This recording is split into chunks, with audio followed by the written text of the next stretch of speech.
Bonjour. Oui, aujourd'hui on va encore parler d'Avengers Doomsday, mais parce qu'il y a quand même quelque chose d'intéressant qui est sorti via Disney+. On parle beaucoup du film, de ce qu'il faut regarder avant le film, on parle beaucoup de Avengers Endgame encore qui va sortir justement en septembre si je ne dis pas de bêtises. Eh bien Disney+, a balancé 15 projets du MCU qu'on devait regarder, ou plutôt 15 projets Marvel, parce que là on n'a pas que des films du MCU, c'est ça qui va être intéressant, et on va se poser des questions concernant l'utilité de regarder certains films, pourquoi ils nous disent de regarder ce film-là, ce projet-là, c'est peut-être pas anodin. Alors attention, je préfère le dire aussi, c'est peut-être aussi pour nous induire en erreur sur plein de sujets différents, sur plein de théories qu'on pourrait avoir, sur des leaks qui ont peut-être fuité concernant Avengers Doomsday, il y en a énormément, j'essaye d'éviter un peu tout ça, mais j'avoue qu'il y en a un ou deux que j'ai pu voir malheureusement, mais bon, c'est pas très grave, on va dire ça comme ça. Mais donc voilà, il y a 15 projets qui nous ont dit de regarder et on va essayer d'en parler aujourd'hui et de se dire ok, pourquoi ils nous demandent de regarder ce projet précisément. Donc commençons par les deux premiers projets qu'ils mettent en avant, qu'il faut absolument regarder, X-Men et X2, donc les deux premiers X-Men. Bon là il n'y a pas vraiment de doute et ça paraît évident. Si vous avez vu les bandes annonces d'Avengers Doomsday, eh bien on sait que Charles Xavier est présent, que Magneto est présent, et on a vu Mystique dans le premier trailer, et on sait que Diablo va revenir aussi. Donc ouais, on sait qu'ils vont tous être présents, même Cyclope, etc. Donc il y a beaucoup d'X-Men du passé qui vont être présents dans ce film, et donc d'une manière ou d'une autre, c'est important de se rappeler qui ils sont, qui étaient les acteurs qui les jouaient, même si évidemment ils ont tous pris 20 ans dans la tête, c'est sûr, mais globalement, bon, on se souvient de Charles Xavier, on se souvient de Magneto, Diablo, bref, c'est des personnages que l'on connaît, mais voilà, c'est un peu l'évidence, on les a vus dans les trailers, on les a vus dans les différentes bandes annonces, on sait qu'ils vont être importants d'une manière ou d'une autre, et bah ouais, c'est mieux de regarder ces deux films, et d'ailleurs, je me demandais si sur la chaîne on n'allait pas regarder un film X-Men par semaine ou quoi que ce soit, et puis qu'on en fasse une vidéo à chaque fois pour en parler, jusqu'à finalement Avengers Doomsday. Le troisième projet à regarder, c'est Captain America First Avenger. Alors,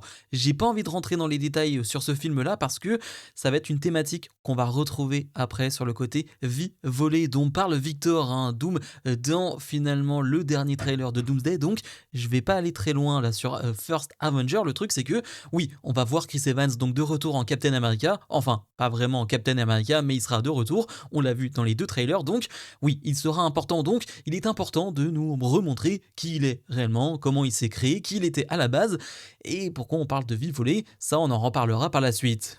Et on enchaîne avec trois projets qui vont être importants et qui sont pas similaires, mais en tout cas qui concernent les Avengers. On parle de Avengers le premier, de Avengers Infinity War et de Avengers Endgame. Je rappelle qu'en septembre, normalement, je sais pas si ça a été encore bien précisé en France la date exacte, on aura Avengers Endgame encore. C'est-à-dire qu'on va avoir Endgame qui va sortir, mais sous une version différente. Et d'ailleurs, on peut estimer qu'on aura un trailer d'ici quelques jours. Et ça, j'ai hâte de voir ça parce que il se pourrait que ça tease directement Doomsday. Et là, ça pourrait être hyper important.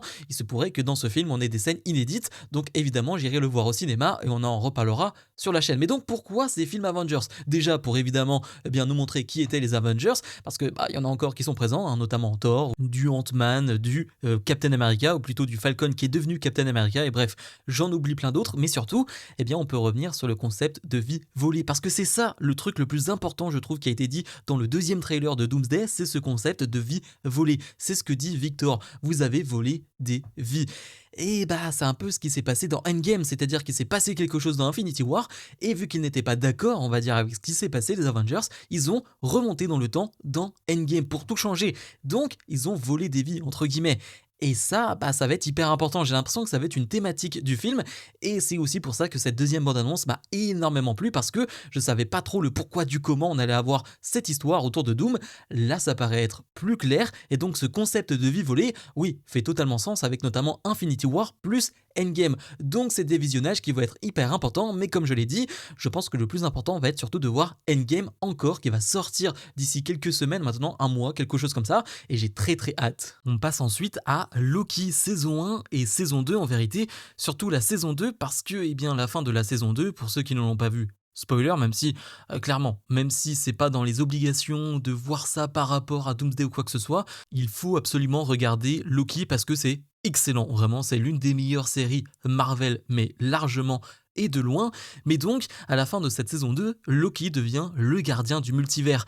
Et quand on sait qu'il va y avoir pas mal de dimensions, pas mal d'univers justement dans Doomsday, ça fait sens. Et en plus, cela fait sens avec les propos de Doom justement dans le deuxième trailer. Parce que, encore une fois, il dit que certains ont vécu des vies volées. Eh bien Loki, c'est un peu le cas. Il était mort, et en fait, quand ils sont revenus dans le passé, lors de Endgame, Loki a pu s'en aller avec le Tesseract et s'est fait attraper par le TVA, et donc il a pu se reconstruire une vie, entre guillemets, devenir le gardien du multivers. Donc, entre guillemets, il a volé sa vie. Donc, ça fait sens. Et ouais, clairement, Loki aura un gros rôle dans Doomsday, j'en suis sûr et certain. Est-ce qu'il va mourir? Est-ce qu'il va se faire tuer par Doom? C'est possible aussi, je ne sais pas, mais ouais, j'ai très très hâte de voir son rôle dans Doomsday parce que, comme je l'ai dit, Loki, c'est un super personnage. Les 2 saisons de Loki sont exceptionnelles. Donc, vraiment, si vous n'avez pas vu ça, même si c'est pas pour Doomsday, allez voir directement ces 2 saisons. Ensuite, il nous recommande Shang-Chi, et oui, parce que Shang-Chi est présent dans les 2 bandes annonces. Shang-Chi qui, je pense, va être un peu important quand même dans Doomsday, d'une manière ou d'une autre. Ça va pas être le personnage principal évidemment, mais en tant que personnage secondaire, qui aura quelques bonnes séquences de baston. On sait que c'était vraiment l'élément essentiel de son film, les grosses scènes de combat, et c'était vraiment excellent. D'ailleurs, Shang-Chi, c'est vraiment un très bon film, je trouve, Marvel, qui est très très plaisant. J'espère qu'on aura un Shang-Chi 2, ce serait vraiment génial. Mais donc oui, là, c'est plutôt pour nous dire regardez ce personnage qui a été introduit dans Shang-Chi parce que il va être important dans Doomsday d'une manière ou d'une autre. Je pense que là c'est plus pour le côté introduction, comme je vais en parler pour d'autres personnages. Dans les projets à voir, on nous conseille aussi Captain America Brave New World, donc Captain America 4 avec le nouveau Captain America qui est donc Sam Wilson. Est-ce que j'ai vraiment envie de regarder ce film à nouveau? Non, je l'ai vu au cinéma une fois et je l'ai pas revu depuis. Ça m'a suffi. J'ai pas trouvé le film catastrophique. Est-ce que j'ai trouvé très bon? Non. En fait, moi, j'aime bien Sam Wilson en tant que Captain America. J'aime bien le personnage là. J'aime bien le costume. Maintenant, l'histoire, les effets spéciaux, etc., c'était pas incroyable. Il y a que la séquence de fin finalement avec le combat, avec le Red Hulk qui fonctionne bien, mais qui est bien trop courte comme séquence. Sinon, il y a pas grand chose à retenir du film. Mais je pense, encore une fois, que c'est pour nous faire une introduction à ce nouveau Captain America et que dans Doomsday, on parlera de ça avec un Steve Rogers qui sera présent, qui n'est plus Captain America, et un Sam Wilson qui est le nouveau Captain America. Et je pense que Sam Wilson va être un peu en mode si tu veux, tu le redeviendras, etc., etc. Mais moi, je pense que, normalement, c'est comme ça qu'il devrait agir, que, Rogers va lui dire, non, non, c'est toi Captain America, et moi, c'est plus mon truc, je suis plus Captain America. Ce sera réellement le dernier passage de flambeau entre les deux, même si on pensait qu'il avait déjà eu lieu, mais je pense que ça va être comme ça. Mais sinon, oui, c'est pas forcément dans toute la liste le projet que je vous conseille le plus de regarder. Il nous propose ensuite Spider-Man No Way Home. Alors là, je pense pas que ce soit une histoire de vie volée ou quoi que ce soit, mais tout simplement parce que il y a les 3 Spider-Man. Et ça, c'est pas anodin. Je vais pas spoiler plus que ça, mais je pense que vous pouvez vous en douter. Dans Doomsday, dans peut-être Secret Wars, il y aura à un moment donné d'autres Spider-Man, d'une manière ou d'une autre. Je pense qu'on est tous d'accord là-dessus. Il y a eu quelques leaks sur 2-3 séquences. Je ne vais pas en parler, parce que je suis pas là pour tout spoiler non plus. J'ai pas tout regardé en plus dans les détails parce que j'ai pas envie de tout savoir. Ça, c'est quelque chose que j'ai déjà dit, mais quand j'arrive devant un film, j'ai pas forcément envie de tout savoir, d'avoir tous les leaks. Mais bon, ça c'est tellement gros que c'est sorti sur pas mal de sites, etc. Donc j'ai vu ça, mais oui, clairement, Doomsday, on va avoir un ou deux ou trois ou plusieurs Spider-Man en tout cas. Voilà, il faut regarder No Way Home, regarder possiblement les autres films Spider-Man de Sam Raimi, ceux avec Andrew Garfield. Bref, dans tous les cas, c'est des bons films, c'est des films plaisants, donc vous n'allez pas perdre du temps dans tous les cas.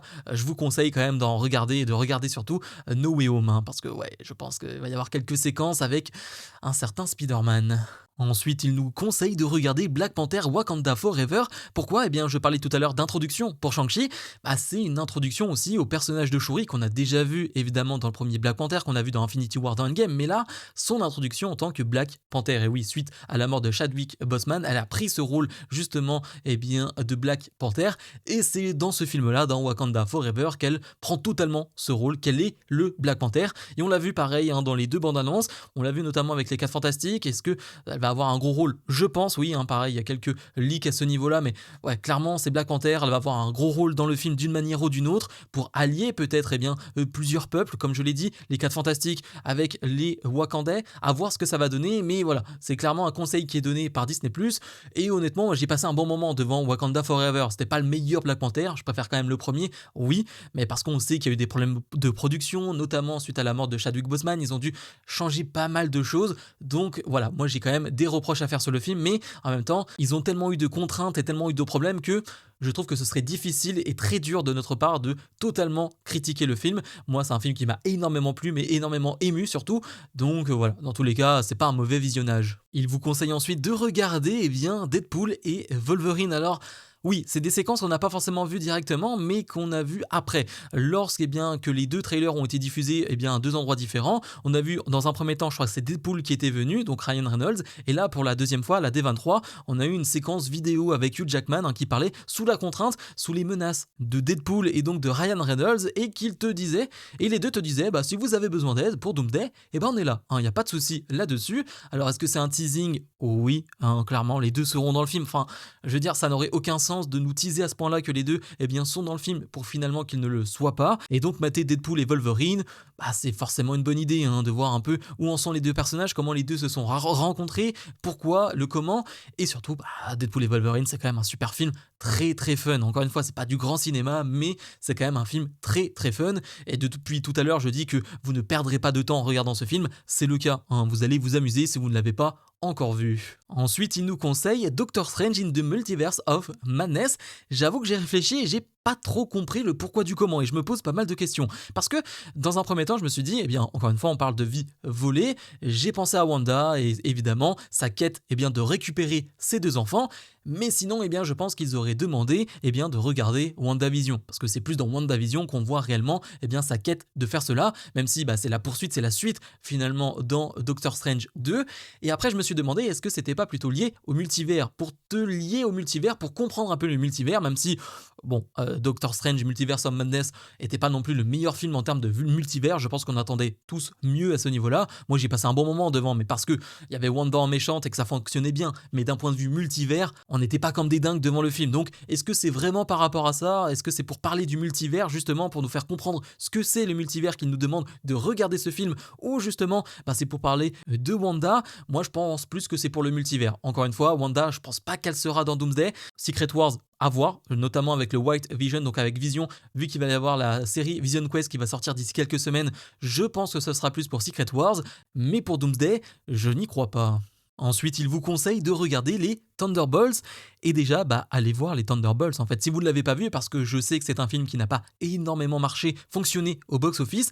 Allez le voir parce que c'est un excellent film qui met en avant des héros qu'on ne connaît pas forcément et justement ils arrivent à créer une cohésion, à créer une équipe, alors que de base c'est pas forcément des personnages que tu as envie d'apprécier, c'est pas forcément des personnages que tu as envie de voir ensemble dans un film, et finalement ça fonctionne très bien. Et en plus de cela, c'est le réalisateur des X-Men, c'est-à-dire que c'est Jack Schreier qui a fait les Thunderbolts et le prochain film X-Men qui va sortir en 2028 sera réalisé par lui. Donc c'est intéressant de ce point de vue-là. Mais surtout, pourquoi il nous propose de regarder ce projet? Parce que les Thunderbolts, les nouveaux Avengers, seront clairement dans Doomsday. On les a vus dans les deux bandes annonces et surtout, on nous avait teasé un petit conflit entre les anciens Avengers, entre les New Avengers. Ça va être intéressant, je pense que ça sera plutôt pour le début du film où il y aura peut-être un peu de tension entre ces deux équipes entre guillemets, c'est ce qu'on nous avait teasé à la fin des Thunderbolts dans la scène post-générique, à voir ce que ça va donner, mais clairement, oui, évidemment il faut regarder les Thunderbolts pour la qualité et surtout pour voir les personnages qu'on reverra surtout dans Doomsday. Et puis bien sûr, le dernier projet qu'il faut regarder, c'est Les 4 Fantastiques. Premier pas, alors déjà c'est un film que j'adore, voilà, tout simplement, je sais qu'il a été pas mal critiqué au box-office, il a marché moyennement, c'est pas une catastrophe, c'est pas non plus une totale réussite. Moi je l'ai beaucoup aimé, surtout d'un point de vue visuel, je trouve que c'est très très réussi, j'adore les costumes des 4 Fantastiques, mais oui, on l'a vu dans la scène post-générique, on a vu donc Doom pour la première fois, même si c'était de dos, s'en prendre au fils justement de Sue Storm et de Mister Fantastique. Ouais, ils vont être liés. On sait en plus dans la bande-annonce, dans la deuxième bande-annonce, que Victor et les 4 Fantastiques se connaissaient parce que t'as Sue Storm qui parle de lui, qui dit qu'il était un homme bon, etc., etc., et que maintenant il est brisé. Et on a surtout ce face-à-face avec Mister Fantastique qui est face à Doom et qui lui dit: est-ce que tu l'as fait? Pourquoi tu as fait ça? Donc oui, ils se connaissent, parce qu'il dit bien Victor, ils se connaissent, ils sont liés. Donc oui, c'est important de regarder ce film. Encore une fois, moi c'est un film que j'adore et je pense que je le regarderai pour le coup. Dans tous les projets, là, il y en a quand même quelques-uns que je vais zapper, mais les 4 Fantastiques premiers pas, je peux totalement me le refaire. Donc voilà, cette liste qui a été donnée par Disney+, encore une fois, hein, ce n'est pas ma liste, hein, mais ça a été donné par Disney+. Est-ce que c'est anodin? Est-ce que ça l'est pas? Chacun débattra là-dessus, hein, je vous conseille de le faire en commentaire de cette vidéo et surtout, quel projet vous intéresse le plus parmi les 15 à revoir, hein, parce que normalement, si vous allez voir Doomsday, vous avez quand même vu quasi la totalité des projets qu'il y a eu sur les dernières années. Mais si ce n'est pas le cas, s'il y a certains projets que vous n'avez pas vus et que j'ai pu vous donner envie de regarder certains projets, eh bien n'hésitez pas à aller les voir, hein. Je parle notamment de Loki, de Thunderbolts, des 4 Fantastiques, voilà ce genre de projet. N'hésitez pas à aller les voir, c'est vraiment de qualité. Bref, comme d'habitude, je vous invite à mettre un maximum de pouces vers le haut, à vous abonner, et nous on se retrouve bien sûr dans la semaine pour d'autres possibles vidéos. Salut, salut!